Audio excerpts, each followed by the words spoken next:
lives. Amen? Thank you very much, Rod.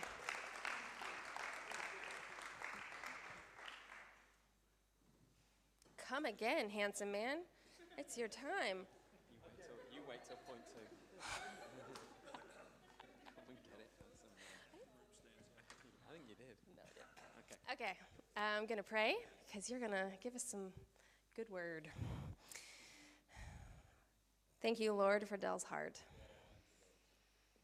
Thank you that he lets your truth come in and transform him, teach him, guide him, so that he can teach others.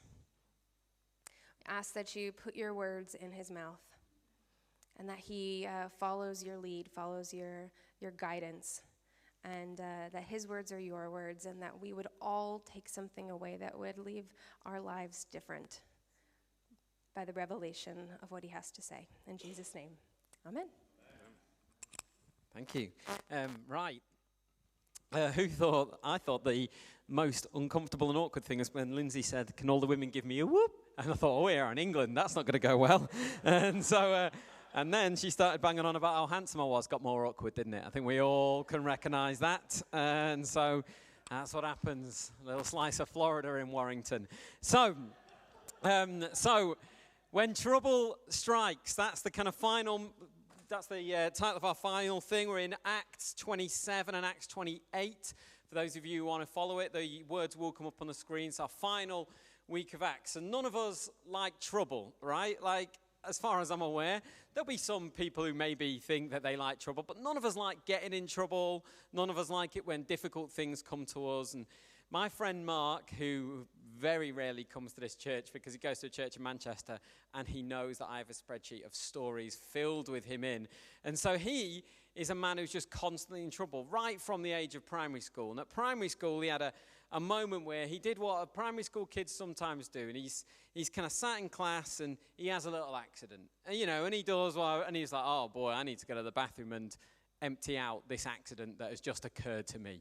And so, little Mark puts his hand up, says, "Can I go to the toilet, miss?" She lets him out. Thinks, so far so good, Mark. You've had an accident. It's a little bit disgusting. You're going to sort yourself out. At this point, my friend Mark loses his mind. And instead of going, I go to the toilet, he said, before I knew it, I was in the music room. Well, I don't know what do you mean before you know it. Just go to the bathroom, Mark, and empty out and stuff. And he said, no, I went to the music room and it was empty. So I opened the cupboard and I just pulled down my trousers and emptied into the cupboard and then shut the cupboard and went back to class. And I was like, what's wrong with you? He said, I don't know. I said, I don't know why I did that. I was about 7, 8, old enough to know better. And then he said, the thing is, the next day they called a special assembly about it. And they said, right, someone's done something. And the whole school, and they was like, is anyone going to admit who did? I mean, that you're asking for the bravest kid in the world. Like, who's pooed in the music room cupboard? Anyone? Like, he was like, I was sat there thinking, oh, the shame. Everyone's going to know. They must know. They're waiting for me to just admit it. And he said, it just felt horrible. And I was like, what is wrong with you? And then he said, don't put that in your phone or in a preach. And I said, no way, Mark. Don't worry. And he said he was so ashamed that it just kept with him for ages. Like, why have I done this? What's wrong with me? And we're not looking at that kind of trouble when we get ourselves in trouble, but we're looking at the unjust things when things happen to us that are unfair. Like, that was Mark's fault, no question, But if you were put in detention because of Mark, you'd be raging, like, who did this? Like those of you who've got siblings, you will know what it is to when something happens in the house and your parents go, right, who did that? If no one owns up, we're going to do something to you all. And you're like, no, this is the most unjust thing in the world. It was my sister. It was my brother. Like, all of a sudden, you are the most honest person in the world. No, it was them. It wasn't me. It's unjust. And that is what we're looking at here, this injustice of when things happen that are not our fault, how do we cope with them? And that's what we see in this story with Paul in Acts 27 and Acts 28. And we're going to see that at the end of Acts, we see this book of Acts that we've been reading, and the apostles are going all over the place, and they're doing miracles, and they're kind of going to this place and that place, and loads of people are becoming Christians, and then they're thrown in prison, and it's all this kind of crazy stuff. And then in Acts kind of 21, it feels like the brakes get jammed on, because Paul goes to Jerusalem, and he gets arrested. And then for like the next 5 chapters, it's like a legal drama. So the next 5 chapters, he is arrested. He's going through court. They're saying, wow, we can't find anything to charge him with. And he's left in prison for 2 years because they're afraid to release him to the Jewish people. And so the Romans kind of keep him there. And they're like, I don't know what to do with this guy because we can't find him guilty of anything. But actually, if we release him, we're going to have a problem from the Jewish people. And Paul says, right, I'm a Roman citizen. I want to go and appeal to Caesar. And so for 2 years, he just sits in prison and he waits. And now we're jumping into the point where he's on that journey to Rome where he's going to make his appeal. So the aim is that he's going to get to court, he's going to clear his name, and he's going to be free. But as Paul's life has already been for the last few years, we're going to see it doesn't quite go as simple as that. And so if we pick up the story in Acts 27 and verse 9. And so the words will come up on the screen. I'll read it from here. So it says, so they get onto a boat and they're starting to sail for Rome. And I'm just jumping in partway through the chapter. And it says, much time had been lost and sailing had already become dangerous because by now it was after the Day of Atonement. And Paul warned them, men, I can see our voyage is going to be disastrous and it is going to bring great loss to ship and cargo and our own lives. But the centurion, instead of listening to what Paul said, he followed the advice of the pilot and the owner of the ship. Since the harbor was unsuitable to winter in, the majority decided we should sail on, hoping to reach Phoenix and winter there. This was a harbor in Crete facing both southwest and northwest. When a gentle south wind began to blow, I'm going to let you do that, Rob, because I'm going to mess that up. When a gentle south wind began to blow, they saw their opportunity, so they weighed anchor and sailed along the shore of Crete. Before very long, a wind of hurricane force called a northeaster swept down from the island. The ship was caught by the storm and could not head into the wind, so we gave way to it and were driven along. As we passed to the lee of a small island near called Cauda, we were hardly able to make the lifeboat secure, so the men hoisted it aboard. They passed ropes under the ship to hold it together. Because they were afraid we would run aground on the sandbars of Syrtis, they lowered the anchor so the ship could be driven along. We took such a violent battering from the storm that the next day they threw the cargo overboard. On the third day, they threw the ship's tackle overboard with their own hands. When neither sun nor stars appeared for many days and the storm continued raging, we finally gave up all hope of being saved. And then it says, after they'd gone a long time without food, Paul stood up and said, men, you should have taken my advice not to sail from Crete. Then you would have spared yourself this damage and loss. But I urge you to keep up your courage, because not one of you will be lost. Only the ship will be destroyed. Last night, an angel of the God to whom I belong and to whom I serve stood beside me and said, don't be afraid, Paul. You must stand trial before Caesar. And God has graciously given you the lives of all who sail with you. So keep up your courage, men, for I have faith in God that it will happen just as he told me. Nevertheless, we must run aground on some island. So some slightly like, we're going to be fine. We are going to run aground. And so then we just jump ahead into chapter 28. And so chapter 28, it says, once safely on shore, so they do run aground, they get to an island, they kind of shipwreck and they crash, but then they get onto this island. Once safely on shore, we found out the island was called Malta. The islanders showed us unusual kindness. They built a fire and welcomed us all because it was raining and cold. Paul gathered a pile of brushwood, and as he put it on the fire, a viper, driven out by the heat, fastened itself on his hand. When the island saw the snake hanging from his hand, they said to each other, this man must be a murderer, for though he escaped from the sea, the goddess Justice has not allowed him to live. But Paul shook the snake off into the fire and suffered no ill effects. The people expected him to swell up or suddenly fall dead, but after waiting a long time and seeing nothing unusual happen, they changed their minds and said he was a god. And that is where we're going to finish. And so it is a kind of relatively long passage, but Paul has gone through enough, right? He is already in prison for 2 years. And he's innocent. He's already in prison for 2 years. They've got no charge. And so then he's going, right, here's my hope. Here's where I can get to Rome. All right, now we crash. And not only do we crash, now I'm bitten by a snake. And so everything is unfair. And so that is what we start where we see. Everything that happens to Paul in life is unfair. Now, at university, I had a friend called Beef that I've talked about many times. He was a 20-stone rugby-playing Geordie man. And so, he was scary. And Beef was this guy that I had to kind of maintain and control. And he lived directly opposite me in halls. And we all had our ensuite bathrooms. And so every now and then, Beef would just literally storm into my room, shut my bathroom and shut the door. And I was like, Beef, what are you doing? Why aren't you going into your own bathroom? He said, well, I don't want to do this in my own bathroom. Thanks, Beef. Appreciated. But he's in there now. I can't stop him. And then we'd be on a night out, and Beef would be a big drinking man, and he'd get himself into fights, and I'd be trying to stop this big 20-stone rugby player as the sober kind of Christian guy. I was like his minder, but a really weak minder who was studying accounting, who will lose any fight that he gets himself into. So I eventually would get him home, and he would just be like not knowing where he was going, not being able to see. I was like, get him home, and then I think, right, go to bed. And then everyone would bang on my door because I had Mario Kart. And then they would all come in my room when we'd play Mario Kart till like 3 a.m. Then Beef would fall asleep on my bed. And I'd try and move him. And I'm not going to lie, I would sometimes slap him in the face when he fell asleep. And he would not move. And so in the end, grudgingly, I took his keys and went and slept in his room. And then he woke up in the morning at like 6 a.m, knocking on his own door going, why are you in my bed, Della? None of this is my fault, Beef. None of this is my fault. I have been blessed with your friendship, and this is life with you. And this repeated at least 3 days a week. And it was always unfair. And he would wake me up the next morning. I was like, but this is your fault, Beef. Always your fault. And he just didn't care. But Paul, everything's going wrong, and none of it's his fault. And what we see with Paul's attitude is so different to how a lot of us maybe would react. Like, this is his hope to have freedom, and it literally gets shipwrecked. You know, he has been through the mill, and yet this hope seems like it's going to get lost. And the fact is, not everything that happens to us in this life is going to be fair. Like, it just isn't. The world is not fair. The world has not really ever been fair to Christians. Like, when I read the book of Acts, and when I read the story of Jesus, sometimes I think, why do I expect the life to be fair to me? Because it wasn't fair to the apostles. Most of them died.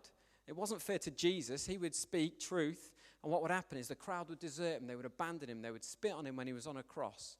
And the fact is, sometimes as Christians, we carry his name. That means we've got to be prepared to say, do you know what, this life might be unfair to us. You know, our hope is not in that the world will treat me well and that things would go well. Our hope is different. And that is what we see in Paul. Paul's hope is not built on, well, I need freedom and I need justice. That's what he wants.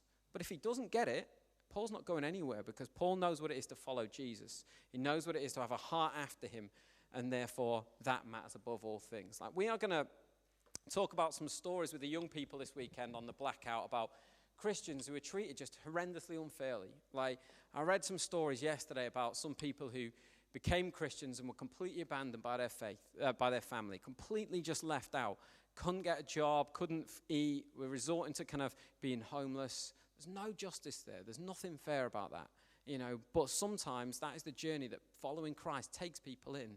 And I think sometimes we kind of need to say, well, okay, God, if trouble comes, what am I going to do? What am I going to do when the world treats me unfairly? Some of you in your workplaces have been treated unfairly because you've been Christians.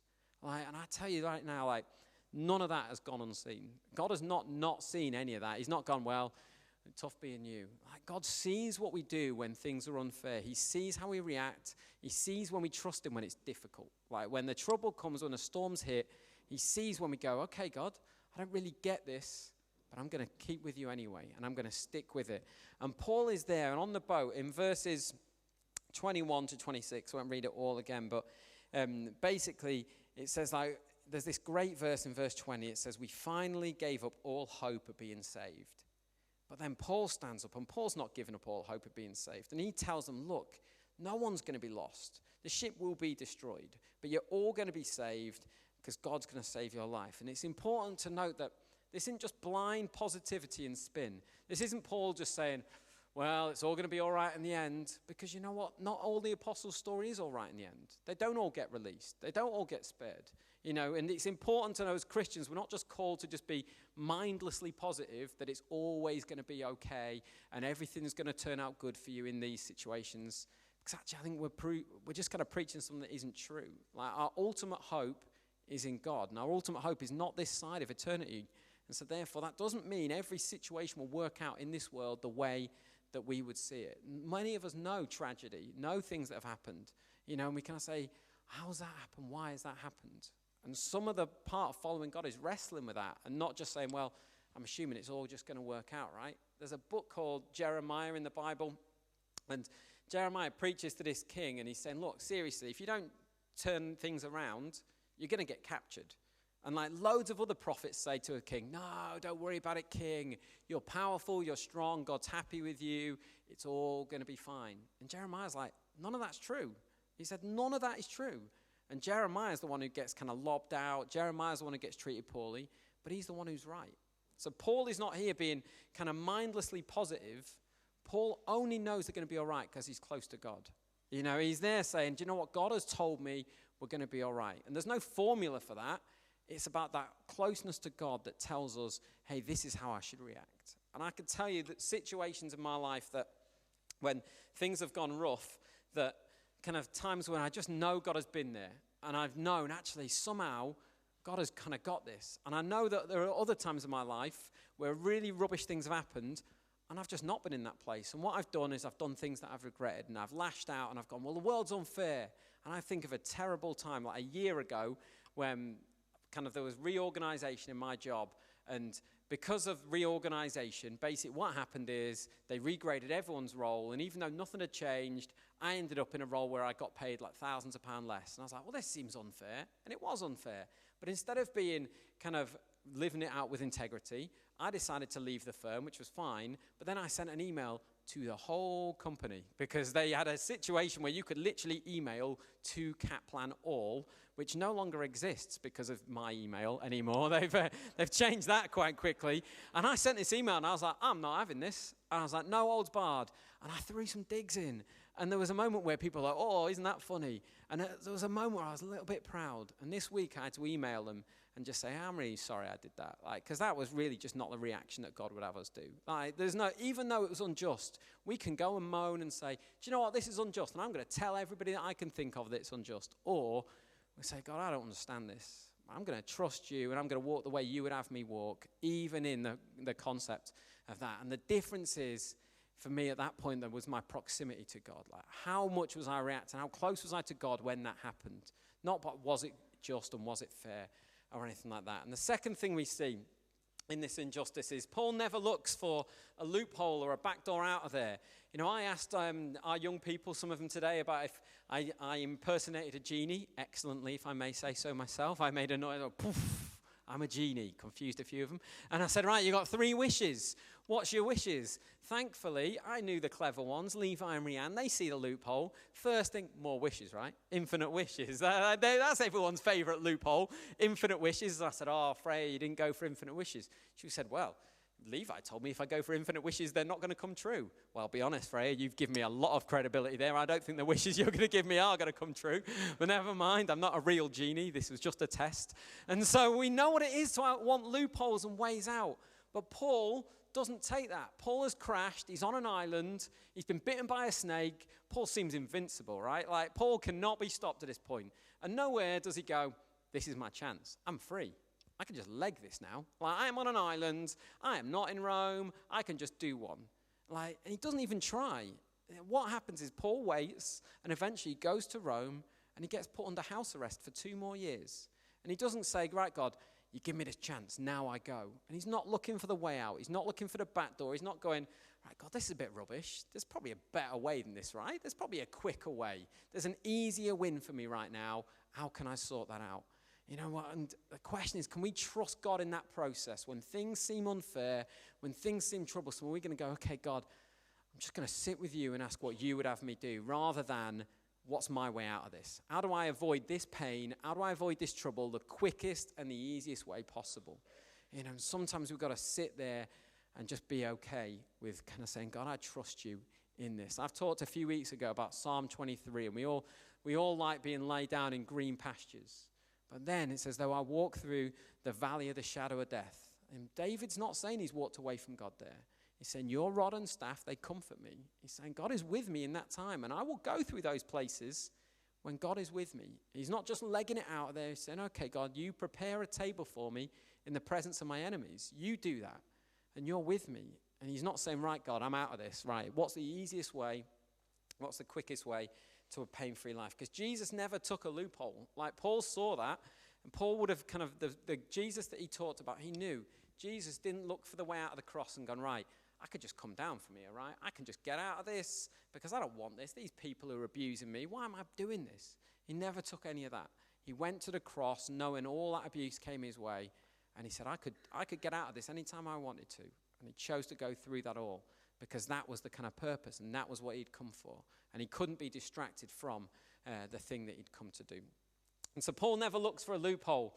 And then even though the accusations, they drag up Paul's past. And so we'll see this in Acts 28, right at the start. He basically, they're saved, they're on an island, great. The island of Malta, where the people showed us unusual kindness. I went to Malta for a wedding. People did not show me unusual kindness.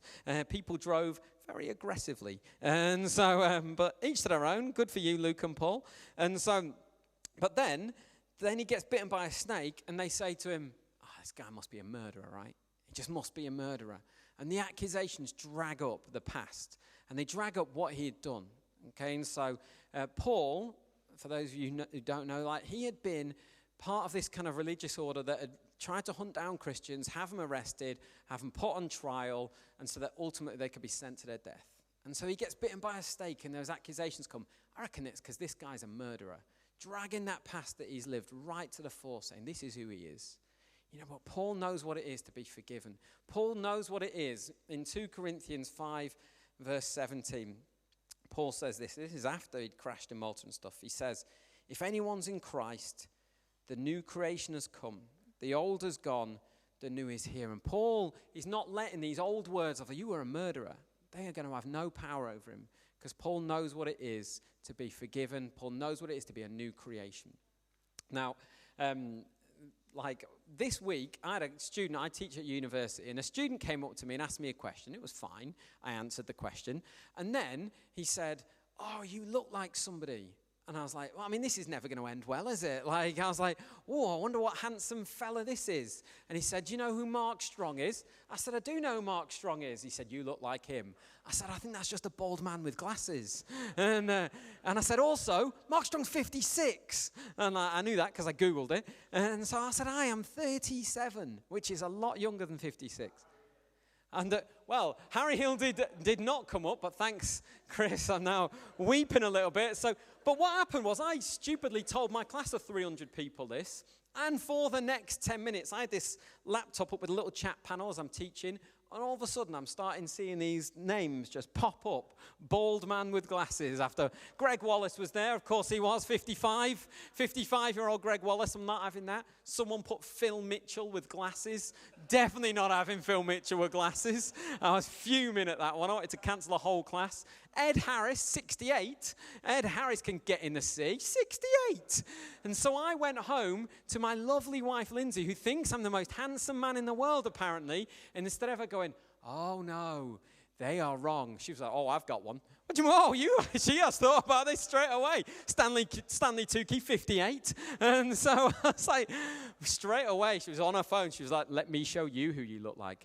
Okay, God. And it was tough. And the thing is, I am a bald man with glasses. Like, I am aware of that. And Paul, that was in his past. It just was. He was the guy that had been responsible for this stuff. But that did not define him anymore. He knew what it was to not have those labels hidden over us. And if we let ourselves be defined by the things that we have done, they can be open wounds for people to poke at. I am fully convinced that the enemy did not want Paul to see this through. I am fully convinced the enemy wanted Paul to say, do you know what? I'm done with this. This is too much. And so he gets there, he gets bitten by a snake, and he's still fine. And they're going, this guy's a murderer. So he's had the trouble that's come, and that's not put him off. And now there's the accusations of who he used to be. And that's still not going to put him off. And if we don't deal with maybe some of the labels we attach to ourselves, they can be open wounds for people to poke at. And they can be things that the enemy uses and say, yeah, but don't forget you're this. Don't forget you're that. Don't forget who you were. Don't forget that. And I tell you, when Paul says in 2 Corinthians, like we said, if you're in Christ, the new creation has come. The old has gone, the new is here. They are not just empty words. I know what it is to be a new creation. I know what it is to have the world throw a ton of words at me, and also to have a ton of words that I throw at myself and I allow to attach myself. And there's a whole bunch of that. And if we leave those, then, they can be things that come at us and cause us all kind of problems. But I could tell you that list. Oh, man. That was smooth. And so the good news is no one noticed that. And so write them all in a booklet, Della. So so you don't have to faff around like that in the middle of a preach. And so I did this for a job. And so yeah, if we leave those words over us, they can be areas where we can be attacked. And we're going to be dealing with some of that today, because I could quote all those negative things. Like, the easiest part of preparing that preach was, what negative words have I allowed to have over me? And man, I sat there and I ran them off in 90 seconds. I had a list. Because it is easy to do, because we know the accusations that have come. We know the mistakes that we've made. And you know what? There may be consequences of things that we've made. Some of those words that are over me, that I've allowed to be labeled to me, they are because of things that I did. They are because of mistakes that I made. And either we can allow them to say, well, that's just part of who I am now, or we can say, God, if you make me a new creation, those words, they need to come off. They need to have no power. And so when they say to Paul, he's a murderer, we need to be like him and say, no, I am a new creation. And those things, they have no hold. The final thing that we see is that Paul really knew the ultimate hope. And so we see that in 27:20, as I read earlier, they said, we gave up all hope of being saved. But not Paul. Like Paul hadn't given up hope. But also Paul's hope was not just in that he would go to Rome. There's a kind of a different type of hope. Like Dougal, who's a big Scottish theologian who comes here. He sometimes works a lot on a Sunday, but I sit with Dougal sometimes, and he's just a great guy to kind of help work through the Bible and talk through some stuff. And he said, do you know what, that word hope in the Bible is used a few different ways. And he said, there's a difference in when you hope for something. So like when Paul says, I hope to come and see you, I hope to be released, that's a kind of like, this will be a good thing. This is what I want to do. But he said, that is different from when the Bible talks about where we put our hope. He said, when Paul talks about our hope being in Christ, he said, that is a different thing. He said, that isn't a risk-free, like, oh, it would be nice if this happens. He said, no, that is secure. I know that's happening. I know where my hope is. My hope is in Christ. And that can't be taken and that can't be shaken. And so he's not just hoping for freedom. He's hoping somewhere else. He is hoping so differently. I've been reading the book of Colossians a lot recently, and Paul talks about hope over and over again, this hope that is Christ in him, this hope that is Christ in me and you, and that is different from the things that maybe we hope for. Like, I hope for a lot of stuff in this world. I hope that the young people at this church just go on to incredible things. Like, I hope that I live a long time. I hope that I get to 100 years old, 104 years old, and look Lindsay in the eye and say, like, what a good life we've had. I hope that Grimsby Town get promoted. Some of those hopes are bigger than others. Some of them are more realistic than others. I accept that. But they are not the things that I build my hope on. Like, they are good things. They are good things to look towards. They cannot be the hope that we hang our hat on. Because if we build our hopes on those things, what happens if they don't? What happens if some of that doesn't work? What happens when our job goes? What happens when people kind of maybe get sick? What happens when people die that we care about? Like, where does our hope come? And there's two big famous kind of church leaders and singers that I just want to tell a couple of things about that they quote something. So the first one's a guy called Rick Warren, whose son suffered with mental illness for his whole life and then eventually ended up taking his own life. And Rick Warren would have hoped for that guy to be healed every day. He would have prayed for it all the time. And what happened was that kid took his own life. And he said, like, when you ask the question why, he said, the biggest thing for me is to say to God, why didn't you answer the prayer I prayed every day for 27 years? The prayer I prayed more than any other prayer went unanswered. But explanations, they never comfort. What you need in tragedy is not an explanation. You need the presence of God. And then you come to the stage of surrender. Surrender is when you say, I'd rather live and walk with God and have my questions unanswered than have all my questions answered and not walk with God. And that is a hard thing for a guy to get to. And no one can get you to that place yourself. Like, that can only be from a guy who's come through this and is stuck close to God and knows what it is. Because not all our pain-free situations are guaranteed to resolve. We believe in healing. We've talked about that today. We believe God changes things, and we believe that happens and will happen. Absolutely, But we also don't believe that we're going to be in a pain-free world till Revelation 23, where it says, and then there will be no more pain. There will be no more tears. There will be no more death. Only at that point, the old things have passed away. This side of the world, Jesus says, you will have trouble, but take heart. I've overcome the world. And we believe in a God that heals and he brings healing. None of that is me saying, well, it's just going to be rough. Strap in one day. It'll be worth it. That's not what we're saying. I'm saying don't build our hope on, well, what if this work situation doesn't get resolved? What if it doesn't? Like Toby Mack, who's a singer, his son died. He's 21. His son died last week of a heart attack. Like what happens? Where's your faith when that happens? Because you can't say, well, okay, that's it. I'm going to walk away from God then because I can't answer that question. And him and his wife, they said this. He said, my wife and I would want the world to know this. We don't follow God because we have some sort of under-the-table deal with him. Like, we'll follow you if you bless us. He said, we follow God because we love him. It is our honor, and he is the God of the hills and the valleys. And he is beautiful above all things. And when we face losses like that, we need people around us. Of course we do. We need an army of people who are going to come around to our house, who are going to make us dinner, who are going to be there, who are going to love us. We need all that. We need to be people who are willing to do that. Right? But ultimately, those of us who've been in dark places, we know what we need above all is we need something bigger than that. We need something that can heal our soul and can heal our heart. And I tell you, when I'm in the darkest places, what I really need is I need the real light. I don't just need friends. I need the only light that can come from Jesus. It's only him that is our Redeemer. It's only him that can kind of resolve, and it's only that can kind of save us. And I think Paul knew this. Well, Paul obviously knew this. But if you'd have offered Paul, maybe as like a 13-year-old guy, if you'd have said to Paul, this is what your life's going to be. Like, you're going to have this encounter, and then what's going to happen is you're going to get arrested, you're going to go to be shipwrecked, you're going to be beaten, you're going to have all these terrible things happen to you. But don't worry, you're going to know God. I think if you explain that at 13, he might go, I don't know if it sounds like it's worth it. But I tell you, when he comes through the other side, he's able to say, I tell you, it's worth it. All of this is worth it from knowing him.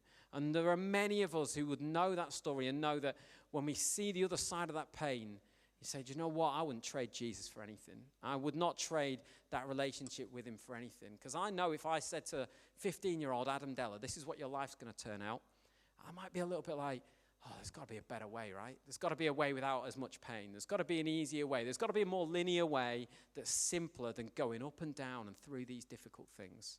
And I tell you right now that obviously there are things that I wish I'd not gone through and difficult things that I wish hadn't happened. But I tell you right now that only in a lot of those times have I seen the fact that God never leaves. And I wouldn't know that in me as much without having to gone through those times and gone, man, where are you, God? Oh, man, you are here. You're not going to change it. You're not going to take me out of a storm within a second. But you are here, and you are walking with me. And Sophie's going to come up, and she's going to play us a song in a second. So that was your cue to get up, Soph. And so she was just sat there. So Soul Survivor that has finished this summer, they finish every year. They finish their festivals with this thing. They sing Amazing Grace. The band all leave, and then the lights go down, and all you see is this big cross in white that's lit up. And they do that every year because they know when those young people have left the festival and go back into their worlds, what they don't need is Mike who's in charge. What they don't need is Andy. What they don't need is a band. The only thing that's going to sustain is Jesus. It's the only thing that's going to carry them through all of those things is Jesus. And so Paul, at the end of the time, that is what he sees. Whether he goes to prison, whether he gets released, he goes, you know what? The thing that I've got that saves it all, the thing that is my hope, that thing is Jesus. And that is the story that many of us have got. Like, trouble may well come. Trouble may well stay. But you know what? We can have Jesus who's in the midst of that trouble with us. And he is the hope that one day we will look at each other in heaven and we'll be like, man, it was worth it all, right? It was worth everything that we had. And Sophie's song that she's going to sing, I've talked about it. I've got her to sing before, but the reason I wanted to sing this song is I know this song was written from a place of real pain. Like, it was written from a place of real difficulty that Sophie went through. And there are ways that we can deal with that and react with that. And there's just an honesty and an intimacy of saying, God, this is rubbish and this is tough, but I'm going to choose to trust you and follow you because you are the fountain that I need. You are the source of what I need. And so I think that is a song that's come from one of our congregation and from a real heart. And so it carries a weight, I believe, in this place, and it's going to do something. So as Sophie sings it, we're not going to necessarily all get up and sing, but I just want you to kind of just think, just take some time, like, what is the things that you've allowed to have over yourself, or what is the trouble where you say, God, I need you in this? And as she sings and as she brings that to us, just take this time to go, okay, God, I need you with me. I want to draw near. And if you've never trusted your life with God and with Jesus, if you've never said, God, I want to be a new creation, just this is a time where Sophie sings that you go, okay, God, I don't understand how this is going to work, but I want to lay my life and I want you to make me a new creation. And we believe that he will do that. Are you ready, Soph? I realize you're not ready because you're still tuning. You are ready. Okay, Soph, so I'm going to step down and then you are going to be doing that song. Thank you.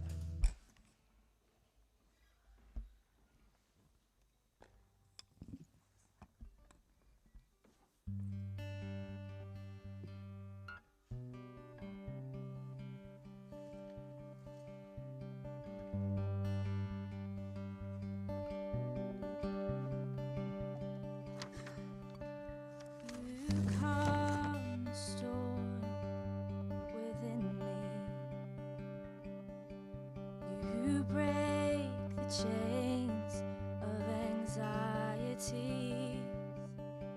When I should have been deep in the valley, you just kept lifting and lifting me. Your peace washes over. No, I'm never alone in the darkest places. Your love shines on, even when I don't understand why. I hold on because you are the fountain I need to drink from. Because you are the fountain I need to drink from.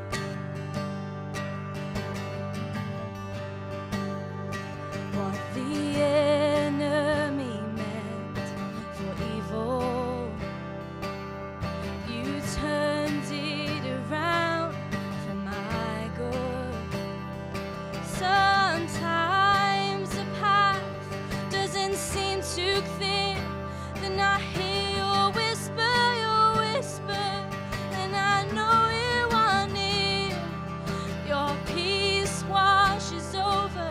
I know I'm never alone in the darkest places. Your love shines on, even when I don't understand why. I hold on because you are the fountain I need to drink from. Because you are the fountain I need to drink from.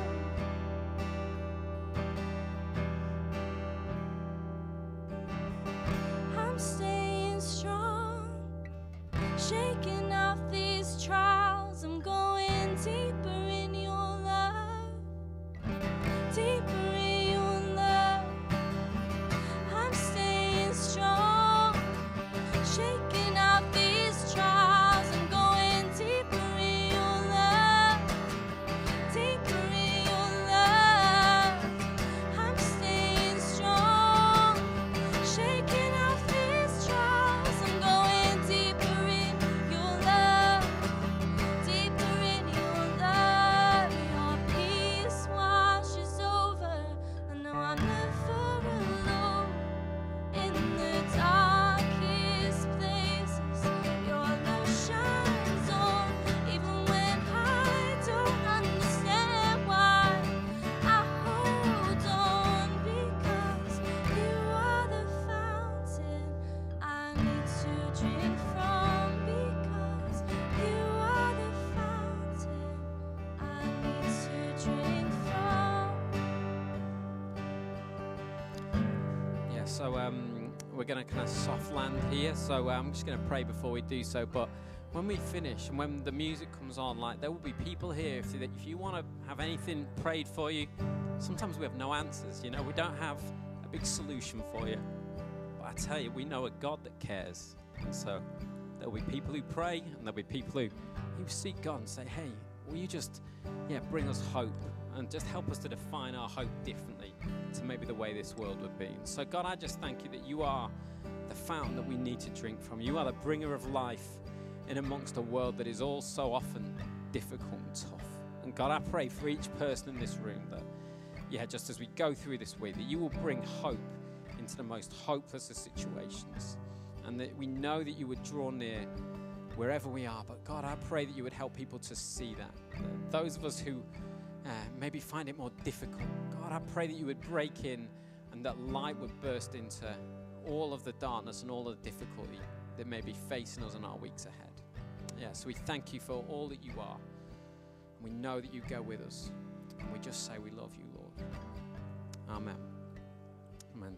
So you are released to go and do whatever. There'll be people kind of at the front, probably in this corner, that will pray if you would like that. Thanks, Sophie.